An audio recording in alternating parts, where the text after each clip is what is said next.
Ipinag-utos ng isang moto proprio investigation si Napolcom Vice Chairperson and Executive Officer Attorney Ralph Calinisan kaugnay sa umano'y hazing at maltreatment na sinasabing naranasan ng ilang mga police recruits sa headquarters ng RMFB 14B sa Lamitan City, Basilan. Ayon sa pahayag ni Commissioner Calinisan, personal siyang nakausap ang Napolcom BARM Regional Director Fad Candao at agad niyang ipinag-utos ang pagsasagawa ng investigasyon upang alamin ang katotohanan sa likod ng mga aligasyon.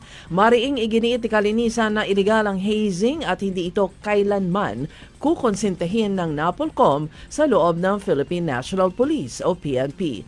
Anya, hindi papayagan ng ahensya ang anumang uri ng pang-aabuso na taliwas sa batas at sa mga alituntunin ng profesional na pagsasanay ng mga pulis.